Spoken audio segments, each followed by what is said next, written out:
Halo, assalamualaikum warahmatullahi wabarakatuh. Jumpa lagi dengan saya, Freddy Sudaryanto, di channel YouTube-nya Freddy Sudaryanto Sport, masih seputar kasus Jalan Jagat Subang.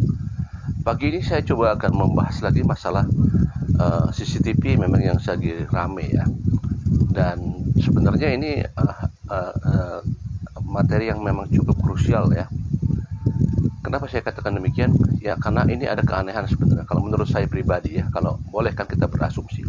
Tapi sebelumnya saya ucapkan banyak terima kasih kepada rekan dan sahabat yang sudah subscribe dan nonton di channel YouTube saya. Tentunya saya mendoakan semoga kebaikannya dibalas Allah Subhanahu wa taala dengan rezeki yang banyak, berlimpah dan barokah. Amin. Dan jangan lupa kita sama-sama doakan saudara-saudara kita yang sedang ditimpa musibah, yang sedang sakit. Semoga Allah mengangkat musibah dan sakitnya. Amin. Dan almarhumah Ibu Tuti dan Amelia dalam keadaan husnul khotimah. Kita doakan selalu. Dan kita semua dalam keadaan sehat. Amin ya rabbal alamin. Mari kita bahas masalah CCTV. CCTV yang disampaikan oleh salah satu channel yaitu MBS. Itu saya lihat di detik akhir ya, di detik akhir, dan itu bentuknya seperti foto dan disampaikan katanya informasi di slide-nya itu adalah dari CCTV warga Ciseti. Nah, pertanyaannya CCTV ini adalah ini kan ada suatu pertanyaan, apakah CCTV ini memang datangnya baru tiba-tiba atau CCTV yang sudah lama ya? Nah, itu kan kita belum tahu nih kejelasan dari CCTV ini. Apakah memang lama? Apakah baru diberikan? Karena informasinya CCTV dari warga Ciseti katanya, dari warga Ciseti. Nah, kata-kata dari warga Ciseti ini kan nanti yang jadikan itu pertanyaan nantinya.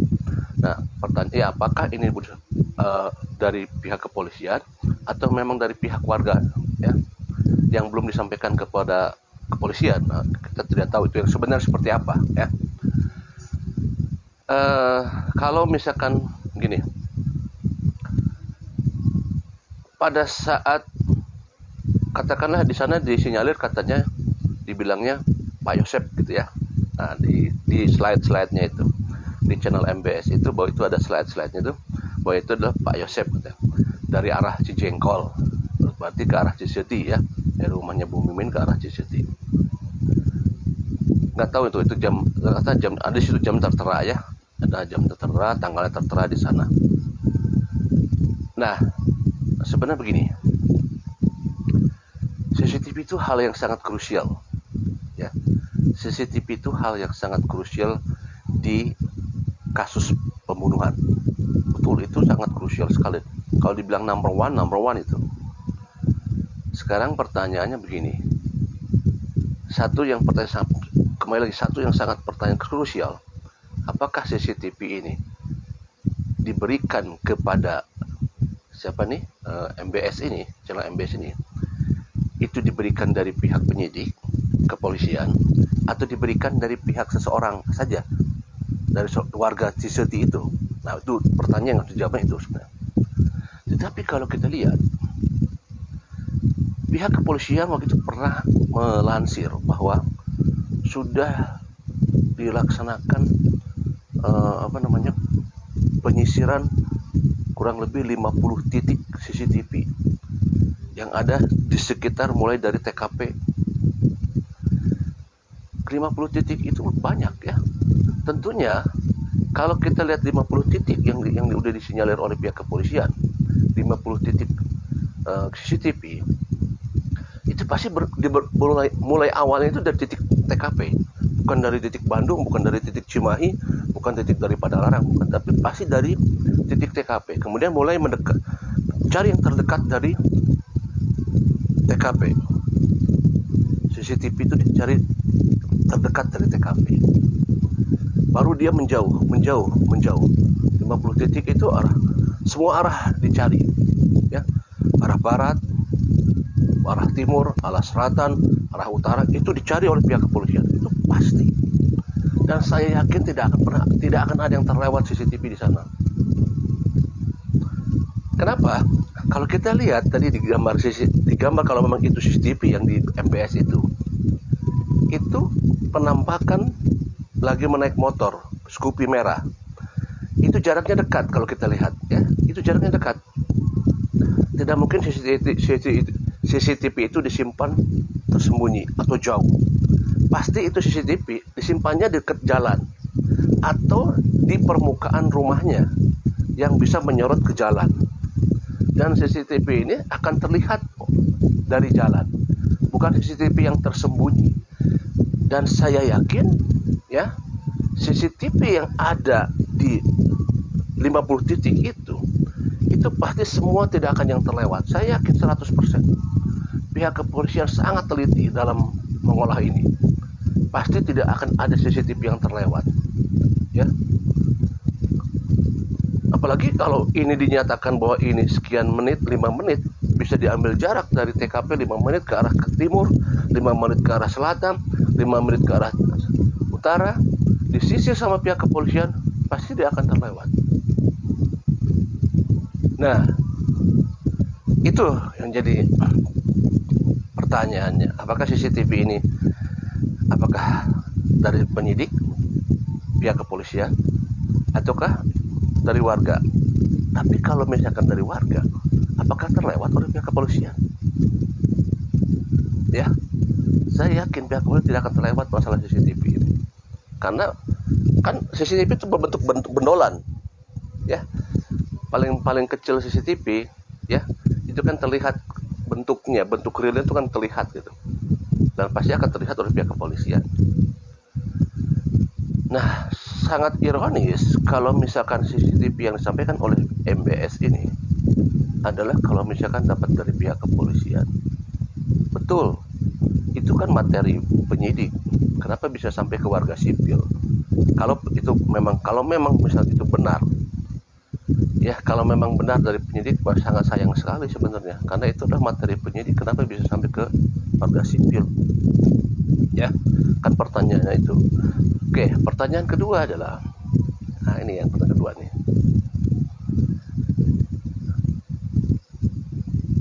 Maksud dan tujuannya apa MBS menyimpan foto tersebut di dalam channel? Nah, kita harus tanya dulu tuh, ya.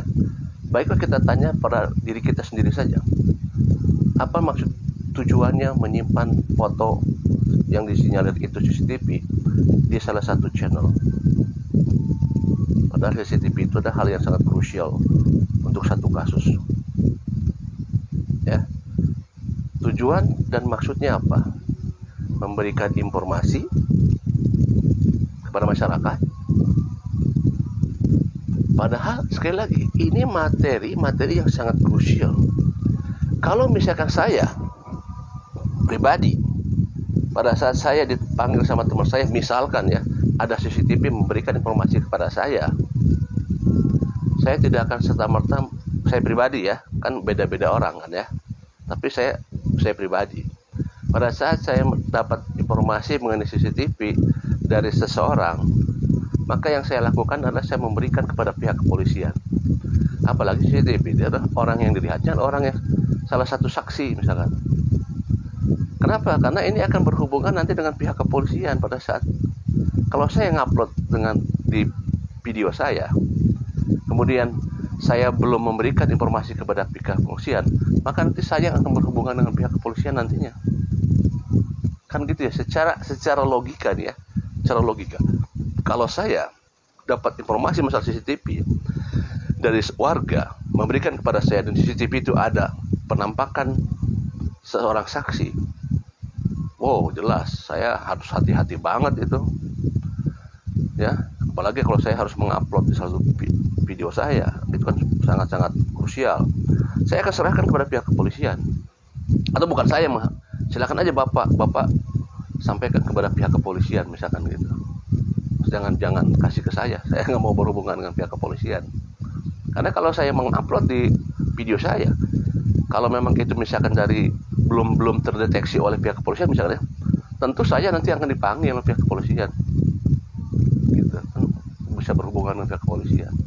Kalau CCTV itu belum didapat oleh pihak kepolisian, kan gitu kan, secara logika kan begitu ya. Nah, seperti itu. Oke.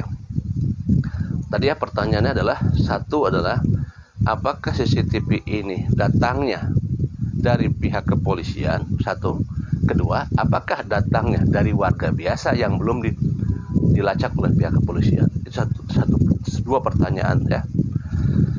Nah, coba kita lihat sekarang ini.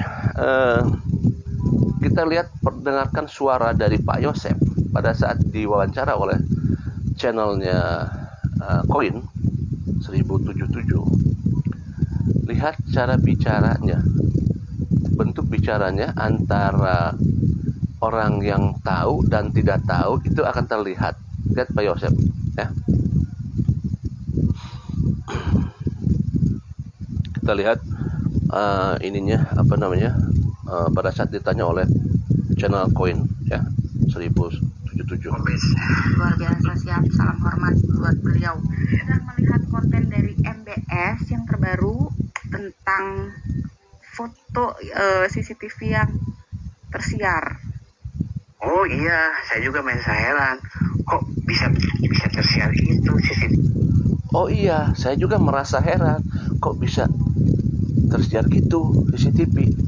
Nah, kata-kata oh iya, ya kita ulangi lagi. Ini. Coba ya.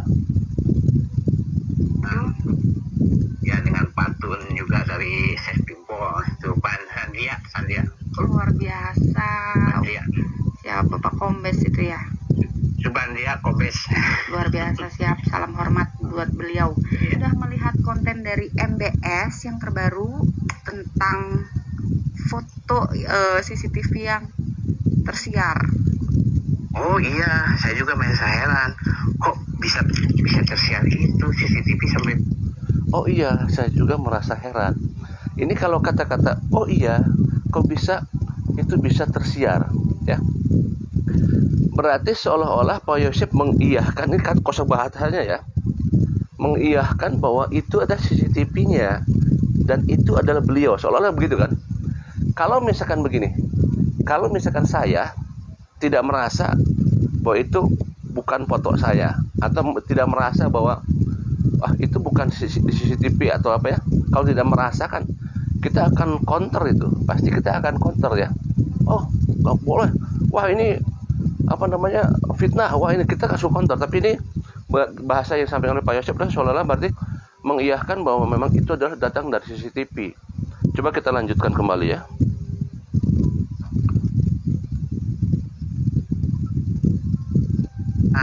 Kok bisa tersiar itu CCTV sampai bisa bocor begitu kan, itu ranah penyidik.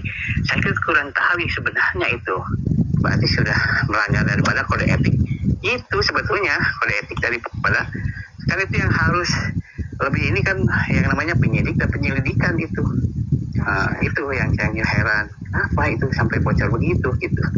Bocor ya Pak ya.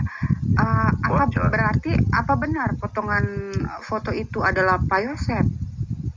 Saya nggak berani bicara seperti ya atau tidak, karena kan Ya, jadi Pak Yosep sendiri melihat bahwa itu ada penampakan foto Pak Yosep, kemudian sangat heran sekali kenapa kok ini bisa ada di salah satu channel YouTube ya. Kemudian itu kan materi pihak kepolisian, pihak penyidik. Betul itu kata Pak Yosep, betul.